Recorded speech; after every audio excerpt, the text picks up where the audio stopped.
Hello, agentpreneurs, and welcome to episode 59 of the Daily List Report. A lot of you have written us and you've been wondering what is going on in the commercial real estate space. And today I'm really excited to bring on a familiar guest who was on back in episode 17 of the show when we were just getting started. His name is Rick Sharga. He is the president and CEO of the CJ Patrick Company. He's one of the country's most frequently quoted sources on real estate mortgage and foreclosure trends.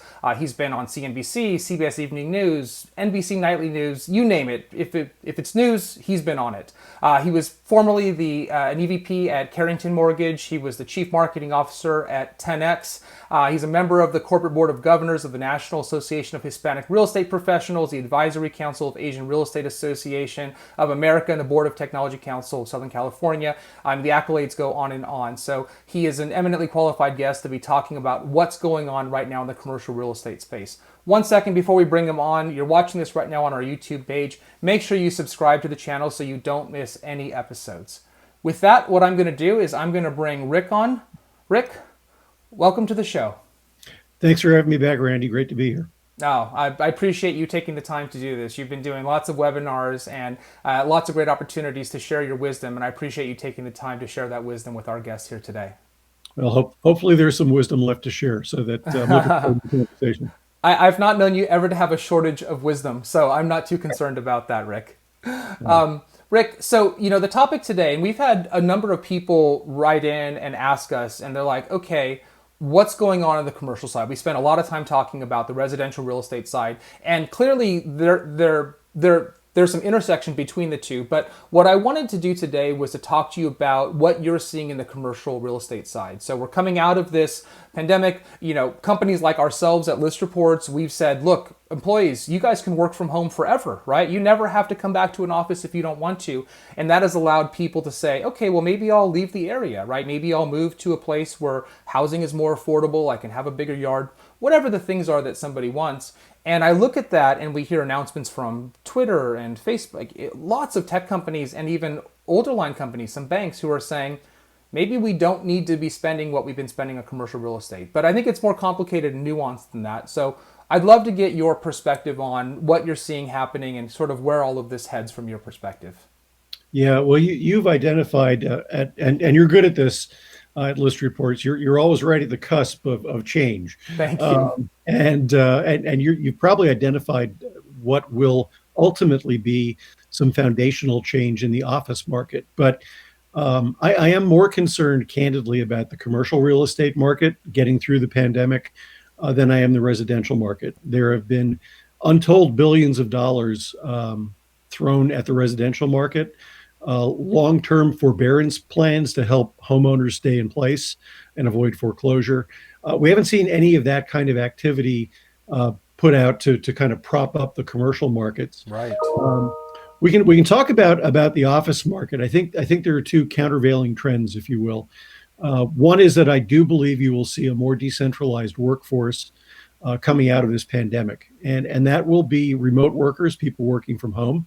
And that's something that's relatively easy to do in a knowledge-based economy. And I also think we'll see a movement away from very expensive, very large urban office environments out into satellite offices in lower priced geographies.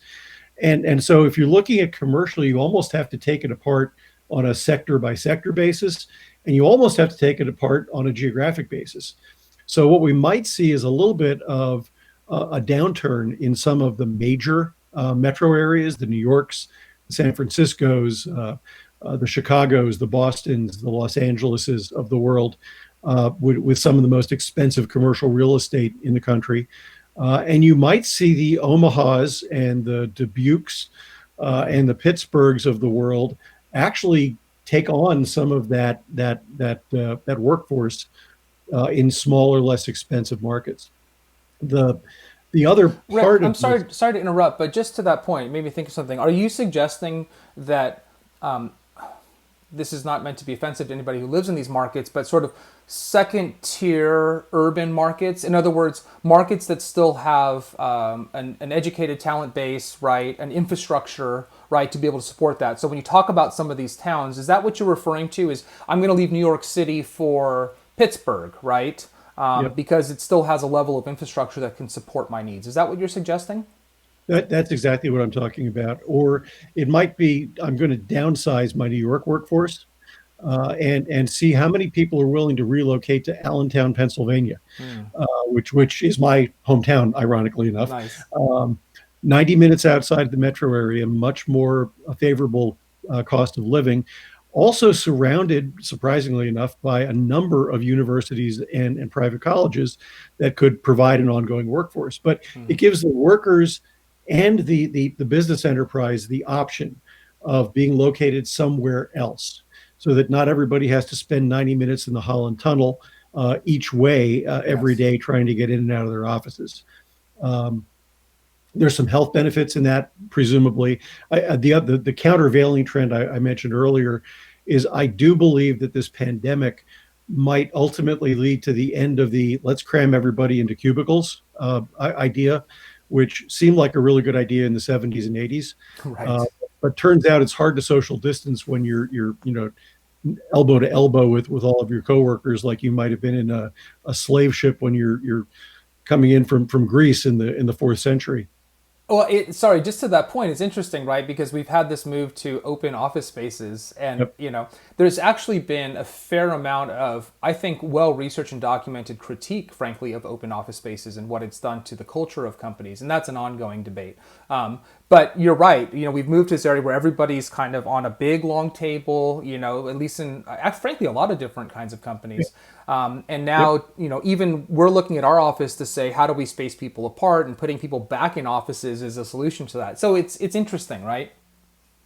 Yeah, and the cycles always move back and forth. But if you look at it Sure. from a health perspective, it's hard to make a positive argument either for those old cubicles or even for the open work environments where you do have people right next to each other at those long tables. I am curious how the shared workspace companies, the WeWorks of the world, are going to fare coming through this pandemic. So, on the one hand, you're going to have probably more square footage requirements per worker Hmm. coming out of this pandemic from a health perspective. At the same time, you're going to have economic pressure to downscale what you're spending on these offices because, candidly, for a lot of industries, productivity has remained the same or even gone up with a remote That's workforce. been our experience as well. Now, that does have some implications for another market sector that I think is going to come out of this pandemic as a real winner. And so just to kind of put a button on this one, for your agents, for your loan officers that are part of the list reports ecosystem, opportunities might be there for new kinds of office opportunities, particularly in second and third tier metro areas. So it's Yeah. something to be on the lookout for as you Yeah. get into that. But also be on the lookout for some of your current clients in major markets suddenly being in a fire sale mode, trying to figure out how to fill the floors in their high rises. One of the winners coming out of this, I believe, will be the industrial sector of commercial. I believe that there are two trends. One is what we just talked about, remote workforces, which will actually increase the need for cloud computing and server farms, which typically are in industrial areas outside of major metropolitan areas, where the real estate's a little bit cheaper. And so I think you'll see an increase in that. I also think we're seeing an increase in the amount of e-commerce taking place. I think the pandemic has accelerated that far beyond what anybody would have expected this Yes. quickly. And I think what that's done for companies like Amazon is pointed out areas where they don't have geographic coverage, but would like to get closer to the end customer. And so I do think you'll see some increases in warehouse and distribution centers. In fact, one of the uh, more ironic things I've heard about lately is a rumor that with J.C. Penney's shutting down a number of its units across the country, Amazon is looking at some of those facilities not to reopen as department stores, but to convert into warehouse and distribution centers. So, wouldn't it Interesting. be ironic if one of the biggest all-time brick and mortar retail franchises ultimately enabled Amazon to get closer to their customers? Yeah. Uh, But I think again, industrial, you're going to see a little bit of a mini boom. I mentioned retail with J.C. Penney. Unfortunately, J.C. Penney's is not the only organization that is declaring bankruptcy. We've seen Neiman Marcus just yesterday. We saw 24 Hour Fitness. Gold's Gym had previously done it. I don't think they'll be the last of the group. The clothing retail industry really, really took a huge hit over the last few months. So I do think the retail sector is it was already teetering a little bit. Yes. I think we're going to see some more fallout here. And what isn't making the news, what you're not seeing in the press, is all the small retailers, all the small restaurants that are in retail spaces that may not have had the financial wherewithal to get through 2, 3, 4 months of zero revenues. I know some of those businesses probably got some of the PPP loans or some other government stimulus money, but I just don't know how many of them are going to be able to survive the pandemic. And even as they start to reopen, if you're a restaurant, um, typically you're not going to be able to get by with only 25 to 50% capacity on an ongoing basis. Hard for you to meet all of No, your it's payroll and your other incredibly costs hard. at that level. Incredibly hard. Rick, just to interject on that, right? And just, classically, I met this guy from DoorDash once and I was having a conversation with him. And he said, your average mom and pop restaurant, 30, 30, 30, 10, right? 30% food cost, 30% overhead, 30% labor, 10% profit, right? So if you're working on Mhm. a 10% margin, you can't withstand this. And so, what my question though for you is, I'm wondering, are we just waiting for the other shoe to drop, right? So if you look at the last few months and you look at the stimulus money, you look at extended unemployment benefits, you look at the PPP money that a lot of these companies got, that money's not going to last forever. In fact, it was only designed to last for a few months. And so, here we are, right, with record cases in numerous states and sort of reopening at this time when this certainly hasn't gone away and no visibility into when there's going to be a vaccine. Does the other shoe drop here over the next few months for a lot of these businesses that don't have the wherewithal, the reserves to be able to survive? I'm concerned about that. Well, that's always been the multi-trillion-dollar question: is how many businesses survive the downturn, and it's not, as you just pointed out, it's not just the length of the downturn itself; it's whether they can be viable running at less than optimal conditions coming out of the pandemic. Right. So, just my family and I were talking about this last night in terms of my son was asking when different restaurants are reopening. Um, and in some cases, financially, they're probably better off not reopening and Right. trying to Right. defer payments and costs um, until they feel like they can fill up the restaurants again. So I really don't know. There are other stimulus programs being talked about in Washington. There's a $1 trillion infrastructure bill that's being kind of rushed through the House and Senate right now that would create a lot of different jobs. Uh, even on the retail front, Well, Rick, interestingly real quick, enough, sorry. On that, I was going to bring that up, so I'm glad you did. And I don't want to misquote this, but I think a big part of that is actually to build out the 5G infrastructure, right? And so that also speaks to some of the transitional changes for the country in terms of how people work and where they work.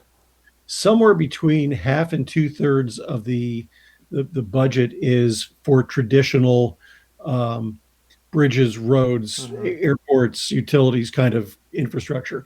But the balance is for new initiatives, and one of those is the build out of the 5G network. So you're Mm-hmm. absolutely right, and that would be a benefit. Another part of that is rural broadband. So Yes. again, which has been a missing link in terms of people's ability to work online. But again, as you see people moving further and further from the cities, this works completely in tandem with what we were talking about earlier. Um, we don't know how well businesses are going to be able to get through this. What I was going to say about retail is we did see a 14.7% drop in retail sales in April, but it turns out in May we had more than a 17% increase, and Yes. that's even as retail is only beginning to open up in part. So I think there are people waiting to get out of the house and do something. Keep in mind, our economy is based 70% on consumer spending. So when everybody's told to go home and all the places they could shop from are shut down, Absolutely. you're going to see the economy take a hit. you and I were talking about this offline, but one of the green shoots, if you will, one of the things that gives me reason for optimism is how rapidly and how strongly the housing market has started to come back. And I know we're focusing on commercial today, but this is all intertwined.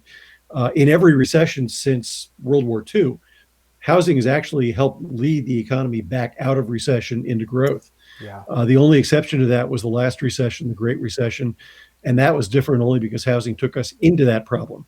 Um, but we've seen 5 weeks in a row of increased levels of purchase loan applications in the mortgage industry. This morning, the Mortgage Bankers Association announced that purchase loan applications are at the highest level they've been in 11 years. So people are quickly moving out into the market, getting ready to buy homes.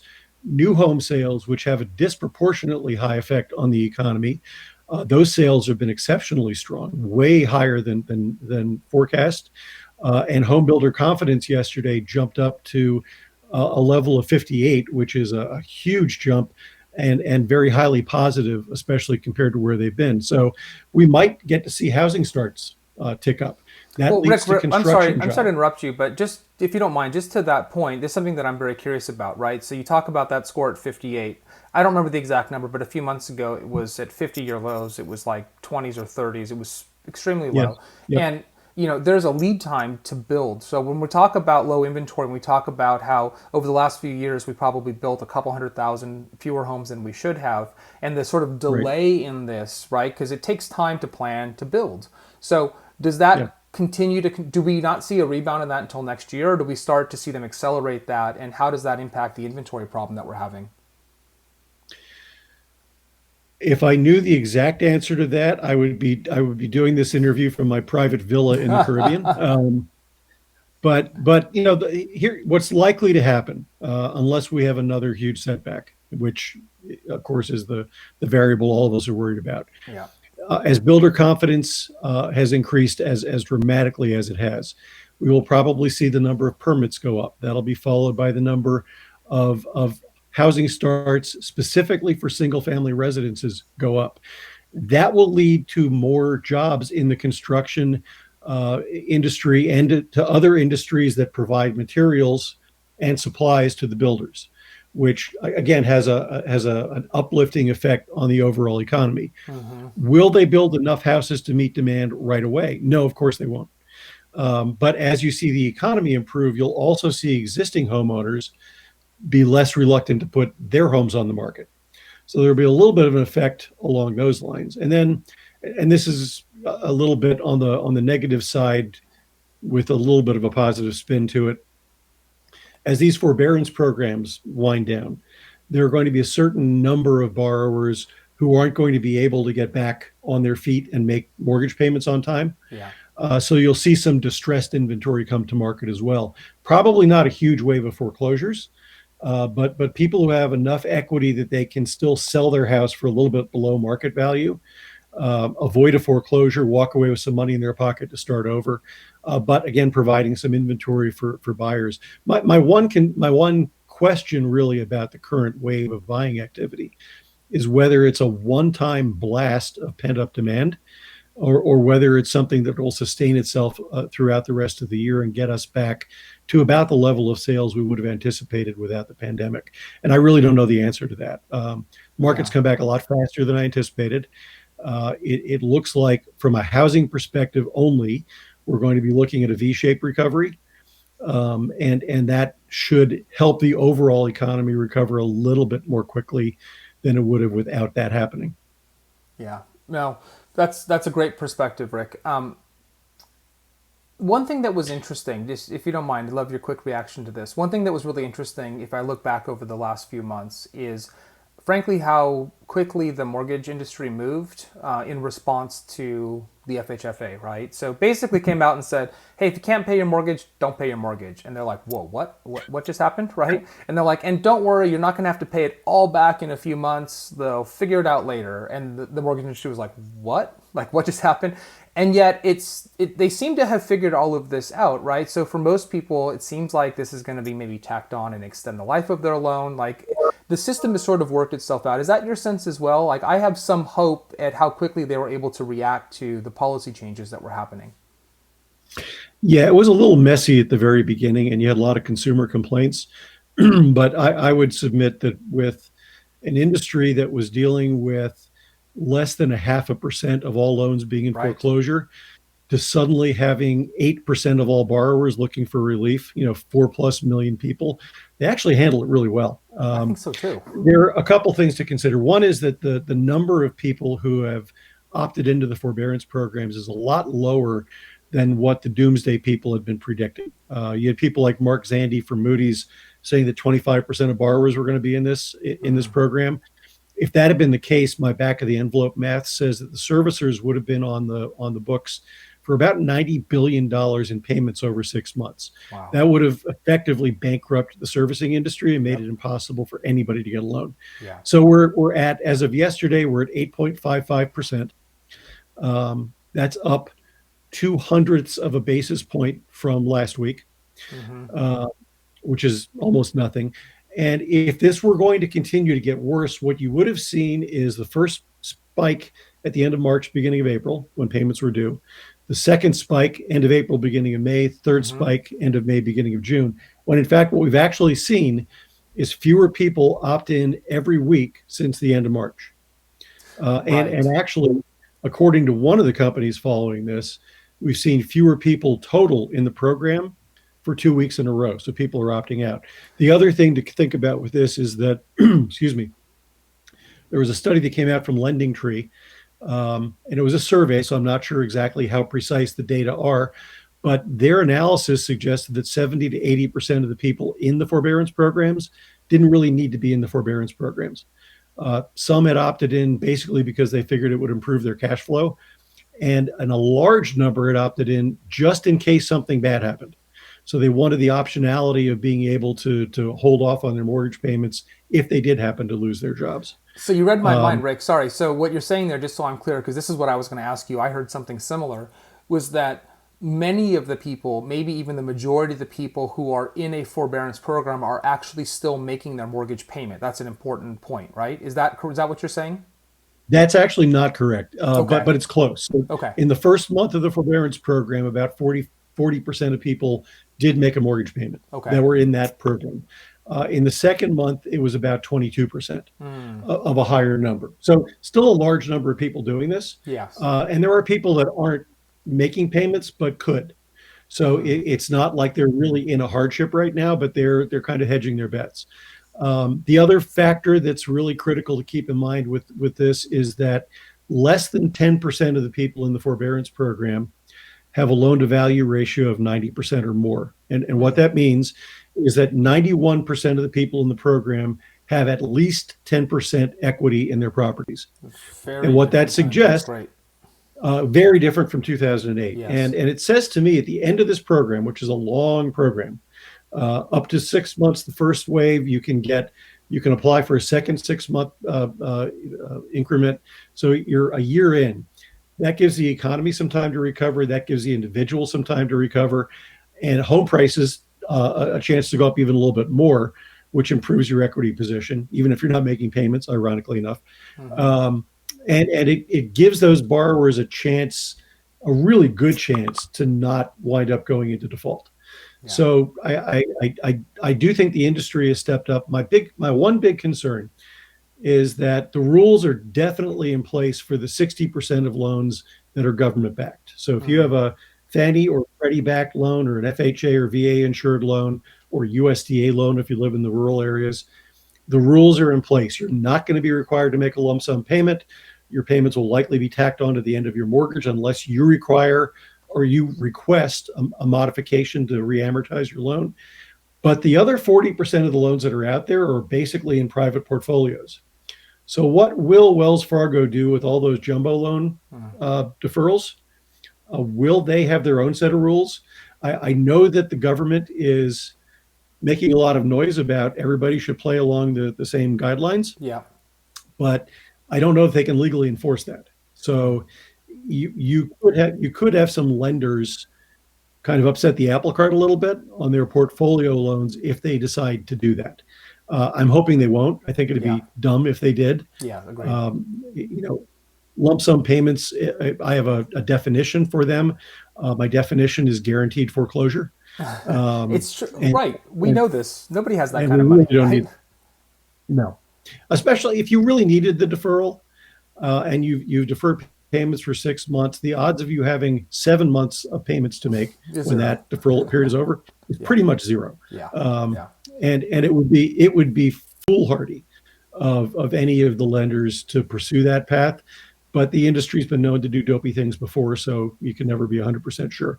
Yeah. No, absolutely. One other Oh, segment we please. didn't talk about, Yeah.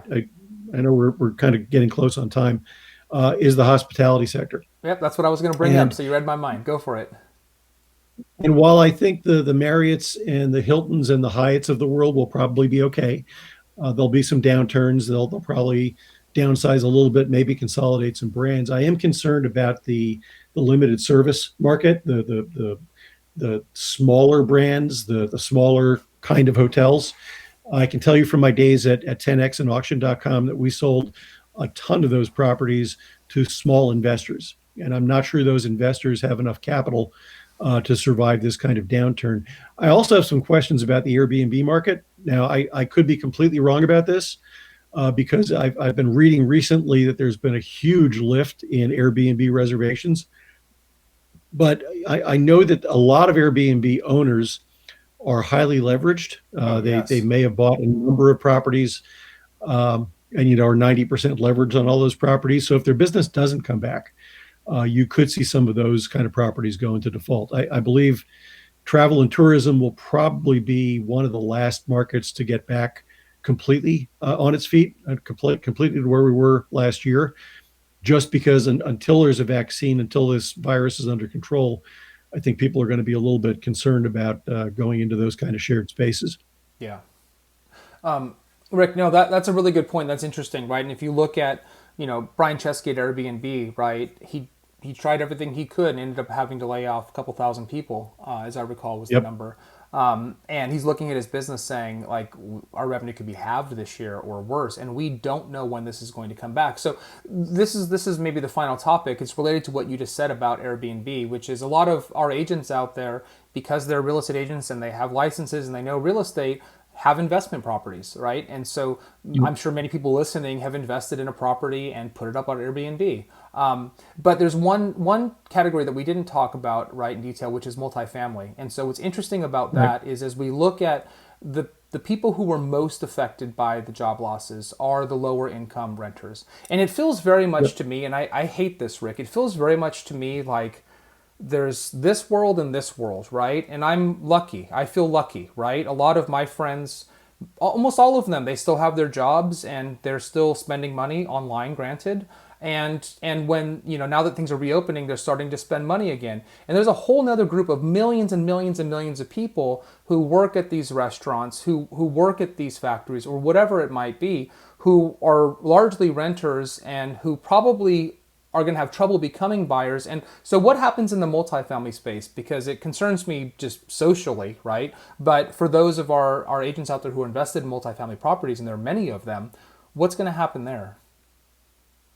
So I can give you some good news anecdotally, which is that everybody I've talked to who owns multifamily units has been talking about how pleasantly surprised they've been with their tenants making payments. In fact, there was a report out this morning from a national organization that June payments have come in on time at a rate of 88% nationally, Wow. which is up from 87.7% last month, and about the same as it was a year ago. Now, that could be because we've had these stimulus checks, and we've had enhanced unemployment benefits. Yep. To your point, the unemployment has been really, really devastatingly focused on certain industries: travel, tourism, restaurants, retail, hospitality, entertainment. And the people who work in those industries typically are low wage, hourly paid employees. They're the ones getting hit the hardest. And so there is a potential danger for multifamily property owners that their tenants are going to, at some point, not be able to make their rent payments. And many states have implemented That's laws right. that will now prevent you from evicting those folks. Now, again, societally, that's probably a good thing.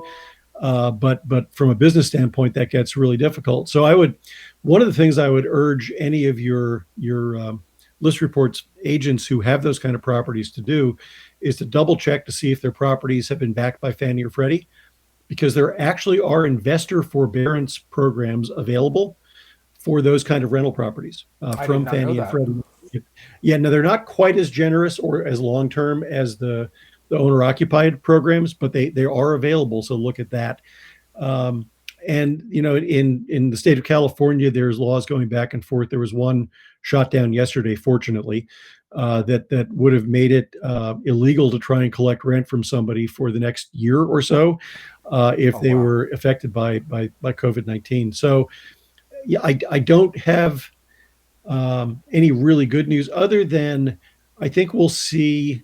I think we were going to see anyway the end of the building boom for multifamily, which means that as more people are coming of age and entering the market, you should still have reasonably good demand. The question is going to be whether your tenant who can't pay decides to move home with mom and dad or to stay in the apartment because they know they can't be evicted. And so it's going to be a little dicey for a while. But to your point, the higher end apartment rental rates have continued to be paid at a very, very high level. The single family rental units, the rents are coming in on time. So it really is kind of a tale of two worlds, and it's kind of depressing in that sense. Um, but on the other hand, that's where a lot of the stimulus and a lot of the government aid has gone, and hopefully it'll help those folks kind of weather the storm until we get back to something approaching normalcy. Absolutely. Hey, Rick. As always, you have all, I don't know how you keep, frankly, all these numbers in your head. I really don't, but I appreciate that you do, right? Because you just pull these things out like a Google search, which is incredible.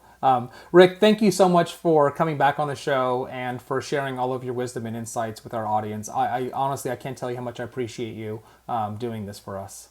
I look forward to doing it again, Randy. I enjoy the conversations. Likewise, likewise. We'll have you on real soon. All right, Rick. Thank you so much for your time today. Take care. Bye.